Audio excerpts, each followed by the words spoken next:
Santa Cruz is also probably illegal. It's pirate radio and it fills the airwaves with stuff you wouldn't normally hear. Les Patinas went to the Santa Cruz Underground for the story.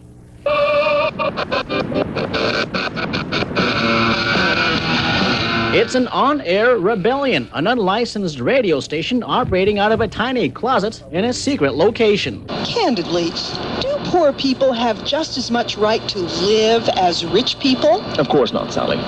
Well, there you have it. And we bring voices of people who are never heard. And we have actual homeless people in here on the mic. We go out and we go out and interview people under bridges, people that are digging through dumpsters.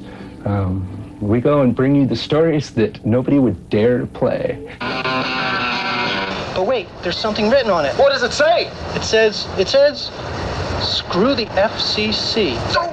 Well, you probably wouldn't hear that on any local licensed radio station, but that, of course, is a big part of the point. Free Radio Santa Cruz has a huge potential audience that nobody else seems to be catering to. And it's not any one group that's backing this. It's several different groups. It's basically a coalition of people that have come together from different groups and different walks of life and, different areas. It's not any one group. Mostly just activists. Right on. Pirate radio station, you guys into that? We're trying to bring a nonviolent message. We have a lot of different people represented, but we draw the line at hate mongers. The folks at Free Radio Santa Cruz say they've got a lot of programming for an outfit that started out with $1,000 worth of equipment and enough space for a water heater. The lesbian, gay, and transgender community. But these on-air pirates say that makes their operation that much easier to move. And even if the government shuts them down, they say the free radio movement is just too big to stop. Free Radio Santa Cruz, 89.3. Seizing the airwaves and giving voice to the voiceless. In Santa Cruz, Les Patinas, KCBA News. Well, a ray of hope for supporters of low-power radio today as the Federal Communications Commission, FCC, announces its plans to create thousands of new low-power FM stations, reversing 2 decades of policy opposing the licenses. Now, the move comes as the city of Santa Cruz, always a bastion of alternative causes, has gone on record in favor, City Hall did this, in favor of local pirate radio stations. Wes Sims has that story now from our Santa Cruz County newsroom. Wes? Romney, I've been in broom closets that are bigger than the studio that houses Radio Free Santa Cruz. The station operates illegally in a secret location that doesn't even cover the whole county. But the city of Santa Cruz seems to agree with the operators of the station that pirate radio does have something of value to offer. And you are tuned to 96.3 Free Radio Santa Cruz, your not-for-profit, out-of-our-pocket radio station. 2 decades ago, the Federal Communications Commission stopped licensing FM radio stations operating with less than 100 watts of power.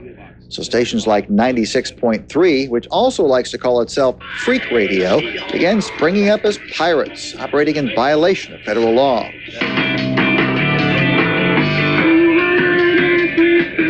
There's a lot of alternative music on pirate radio, but disc jockeys like Skidmark Bob see their work as a public service. There's a few programs that get played once a week. We like to air them over and over again so people get these ideas. People like Mumia Abu-Jamal, who's been censored by NPR, and we get those commentaries and we air them. Noam Chomsky, who's constantly censored in mainstream media. Now, 96.3 has attracted the attention of the Santa Cruz City Council.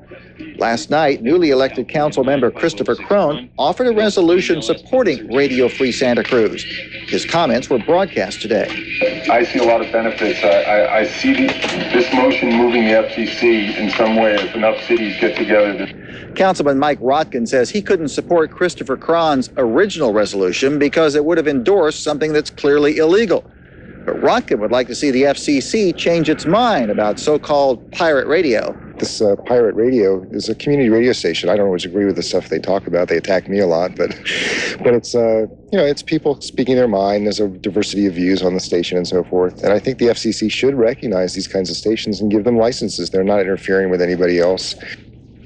No, the FCC recognition looked unlikely until this afternoon when the announcement came out that the federal agency will announce tomorrow changes on new low-power station, authorizing thousands of stations. That will affect schools, community groups, even freak radio, people who want to have these kinds of stations. And us, even more competition, right, Wes? That's right. Competition is good for everybody. That's what we always say. All right, Wes, thanks for the report. Federal Communications Commission is trying to shut down a small Central Coast radio station.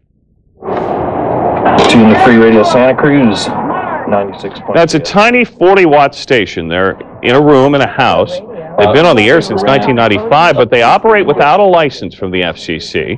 The FCC warned them last month that volunteer operators should shut down.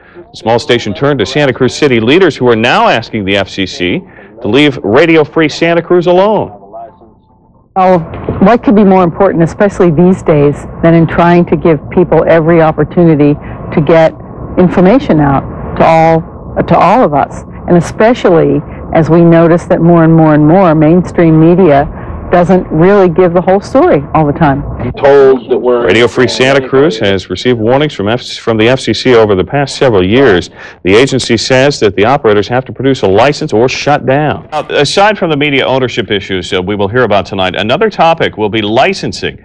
Of course, any broadcaster has to get a license to operate legally from the Federal Communications Commission. Legally, I guess, is the term there. There is one Central Coast radio station that is not operating with an FCC license. Now, some call it pirate radio. Its operators call it Free Radio Santa Cruz, and it's been flying the skull and crossbones for the past 10 years now. Yeah, Action News reporter Phil Gomez is live at our Santa Cruz newsroom.